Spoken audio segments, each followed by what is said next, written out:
सकाळी उठल्यापासून ते रात्री झोपेपर्यंत फक्त काम आणि कामच आपल्या गृहिणींचं चालू असतं. तर ते असं का होतं? तर ते आपण आपले कामं करण्याची जी पद्धत आहे ना, ती चुकीची वापरतो. म्हणून आपल्यासोबत दिवसभर अशी ही कामं चालूच असतात. तर ते तसं होऊ नये म्हणून मी आज तुमच्यासाठी ना, घरातली कामं पटकन होण्यासाठी 7 अशा टिप्स शेअर करणार आहे, जेणेकरून तुम्हाला पटकन कामं करायला मदत होईल. तर हे बघा, आपण सकाळची सुरुवात करतो ना, तर त्यात पहिला जो नियम येतो आपला कामाचा तो म्हणजे दिवसाची सुरुवात नियोजनाने सुरू करावी. कारण आपण कुठलंही काम जर नियोजन करून नाही केलं ना, तर ते काम लांबणीवर पडतं आणि आपण ते वेळेत पूर्ण करत नाही. तर त्यामुळे घरातली का कामं असेत ना, पण त्यांची नियोजन करणं खूप गरजेचं आहे. सकाळी उठल्यावर आपण 5 मिनिटं एक यादी बनवण्यासाठी द्यायची आहेत, ज्यात आपल्याला महत्त्वाची कामं लिहायची आहेत आणि ती कामं कोणत्या वेळेवर पूर्ण करायची आहेत, ते लिहायचं आहे.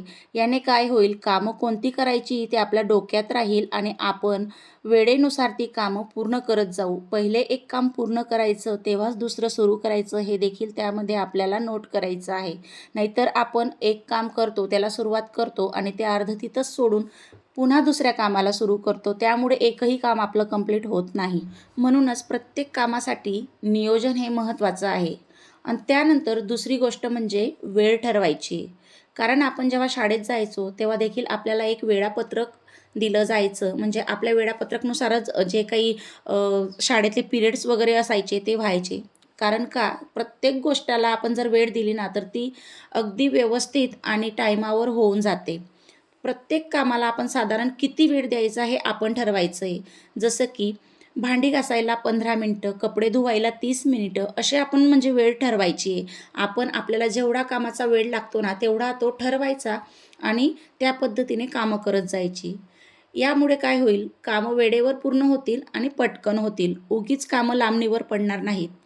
त्यानंतर तिसरी टिप म्हणजे एकत्रित कामं करणं, म्हणजेच मल्टीटास्किंग कामं करणं. तर आपण काही गोष्टी ना मल्टीटास्क करून कामं करू शकतो, पण काही गोष्टी नाही करू शकत. तर ते देखील आपण लक्षात घेऊनच ती कामं तशी केली पाहिजे. नाहीतर आपण एक काम करायला जाऊ आणि दुसरं त्यामध्ये बिघडेल असं व्हायला नको. त्यामुळे आपण अशी कामं निवडायला पाहिजे, की ते आपण एक काम करताना दुसरंही काम करू शकू. जसं की आपण स्वयंपाक करताना ना काही कामं करू शकतो. जर आपण भाजी बनवतोय, तर त्या भाजीजवळ आपल्याला सतत उभं राहण्याची गरज नसेल, तर तोपर्यंत सिंकमध्ये जे काही थोडेफार भांडे पडलेले असतात ना, ती पटकन घासून घ्यायची. नाहीतर जी आपण भांडी घासून ठेवली आहेत, तर ती रॅकला लावायची. किंवा गॅस ओट्यावर थोडाफार पसारा पडलेला आहे, तो पटापट आवरून घ्यायचा आणि गॅस ओटा क्लीन करून घ्यायचा. ही अशी काही कामं आपण एकत्रित करू शकतो आणि त्यामुळे आपलं काय होतं, कामंही पटकन होतात आणि वेळ देखील आपला वाचतो. नाहीतर आपण उगाच स्वयंपाक करताना तिथं नुसतं खाली उभं राहून तेवढा वेळ वाया घालणं हे बरोबर नाही. त्यामुळे आपण अशी कामंही करू शकतो. त्यानंतर चौथी टिप म्हणजे जागची वस्तू जागेवर ठेवणं. बघा, आपण अशी काही कामं करतो, ज्यासाठी आपण भरपूर अशा वस्तू काढतो आणि ती कामं झाल्यावर आपण ती तशीच पळू देतो. मग त्यामुळे आपली कामं सगळी विस्कटतात आणि घर देखील असं अस्तव्यस्त दिसायला लागतं.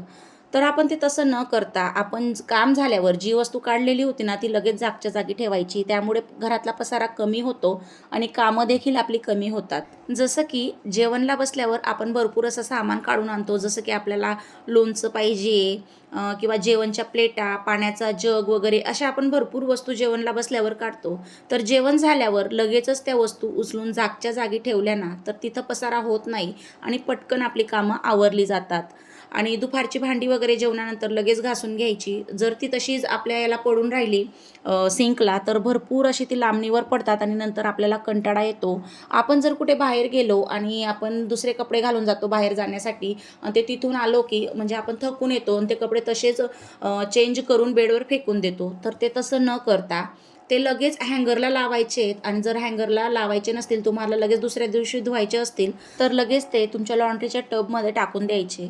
असं केल्याने काय होतं, दुसऱ्या दिवशी आपल्याला त्या कामाची आठवण देखील राहते आणि लगेचच ती कामं होऊन जातात. तर आपण अशा पद्धतीने ही काही जी कामं आहेत ना, ती जागच्या जागी ठेवून आपली कामं कमी करू शकतो.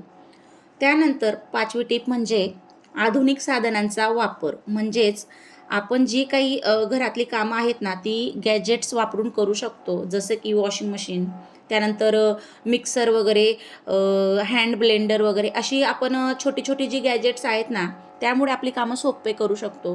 तर हे बघा, पहिले ना मसाला वगैरे पाटावर वाटला जायचा, पण त्याला भरपूर असा वेळ जातो. मान्य आहे की त्याची चव वगैरे चांगली येते आणि शरीरासाठी चांगलं आहे, पण आधुनिकतेनुसार आपल्याला देखील बदलायला हवं. तर त्यामुळे मिक्सरचा वापर, hand blender, washing machine, cooker वगैरे असं भरपूर आपण म्हणजे वापरू शकतो घरामध्ये, आपल्या किचनमध्ये. त्याने आपली कामं पटकन होतील. त्यानंतर 6वी टीप म्हणजे दुसऱ्यांची मदत घेणं. प्रत्येक वेळी असं करून चालत नाही की ही कामं मीच केली पाहिजे. याने काय होतं, कामं आपल्याकडनं पूर्ण तर होत नाहीत, पण ती कामं लांबणीवर पडत जातात आणि मीच करेन या हट्टहासाने घरातली इतर लोकांना देखील त्यांची जी काही कामं आहेत ती करण्याची सवय राहत नाही. त्यामुळे आपल्या घरातली जी काही इतर सदस्य आहेत ना, ती जर काही कामं करू शकत असणार, तर त्यांना ती कामं वाटून द्यायची. जसं की तुमच्या घरामध्ये जसं सासूबाई वगैरे आहे किंवा इतर कोणी आहे, तर ते बसून असतात, तर त्यांच्याजवळ भाजीपाला निवडण्यासाठी देणं, म्हणजे जे करू शकतील अशाच पद्धतीने अशाच लोकांजवळ आपल्याला कामं द्यायची आहेत. उगीच म्हणजे ज्यांचंच जमत नाही त्यांना आपण ही कामं देऊन चालणार नाहीत. जे करू शकतात त्यांनाच आपल्याला ही कामं द्यायची. जसं की भाजी निवडणं, लसूण निवडणं, ही कामं जर आपण त्यांना दिली ना, तर आपला तेवढा वेळ वाचतो आणि आपल्याला कामांमध्ये तेवढी मदत होते. तसेच मुलांना देखील आपल्याला सवयी लावायच्या आहेत. त्यांची कामं त्यांना करायला लावायची आहेत. स्कूलमधून आल्यावर शूज जागच्या जागी ठेवायचे, कपडे चेंज करून जागी ठेवायची. पुन्हा त्यांचं जे काही आय कार्ड वगैरे असतं ना, ते मुलं आल्यावर तसेच फेकून देतात. टिफिन बॅगेतच राहू देतात. ते तसं न करता त्यांना सांगायचं आहे, टिफिन काढून सिंकमध्ये ठेवा, वॉटर बॉटल जागेवर ठेवा, शूज स्टँडमध्ये ठेवा. असं सगळं त्यांना सांगायचं आहे. पुन्हा ते टॉयज काढतात खेळायला, तर ते तसेच घरभर पसरवून देतात आणि पुन्हा ठेवत नाही. तर त्यांना ती सवय लावायची आहे. टॉयज खेळल्यानंतर टॉयज बॉक्समध्येच जायला पाहिजे. तसेच घरभर पसरलेले दिसायला नको. आपण जर त्यांना या अशा सवयी लावल्या ना, तर त्यांनाही डिसिप्लिनची सवय लागते. तर त्यामुळे त्यांना ह्या गोष्टी जरूर शिकवायला पाहिजे. एक म्हणजे मुलांना शिस्त लागते आणि दुसरं म्हणजे आपल्याला कामांमध्ये थोडी मदत होते. कारण प्रत्येक वेळी आईच सगळं करेल असा हा रूल कुठल्याच घरात असायला नको. कारण गृहिणी ही काही म्हणजे तेवढ्याच कामावर नसते. तिलाही पर्सनल लाईफ असते. ती तिच्यासाठी थोडाफार या अशा कामांमुळे वेळ काढू शकते, जर तिला कोणी हेल्प केली तर. त्यानंतर सगळ्यात लास्टची स्टेप म्हणजे खूपच छान, मी ती नेहमी माझ्या कामं करताना यूज करत असते, ते म्हणजे गाणे ऐकताना कामं करायचं. तर हे बघा, प्रत्येकाच्या मूडवर डिपेंड असतं. तुम्हाला गाणं ऐकायला आवडत असेल, तुम्ही गाणं ऐकताना करू शकता. तुम्हाला एखादा मोटिव्हेशनल व्हिडिओ ऐकताना कामं करायची असणार, तर तसं तुम्ही ते करू शकता. पण मला तर ना पर्सनली म्हणजे गाणं ऐकताना काम करायला खूप छान वाटतं. त्यामुळे काय होतं ना, कामात छान असा उत्साह येतो, आपलं माइंड फ्रेश राहतं, पॉझिटिव्ह विचार येतात आपल्या मनामध्ये आणि आपण कामं ना अगदी म्हणजे पटापट करायला लागतो. आणि खास करून अशी कामं यावेळेस करायची आहेत, जी कामं आपल्याला कंटाळवाणी वाटतात. कारण आपण गाणं ऐकताना ना आपला मूड फ्रेश होतो.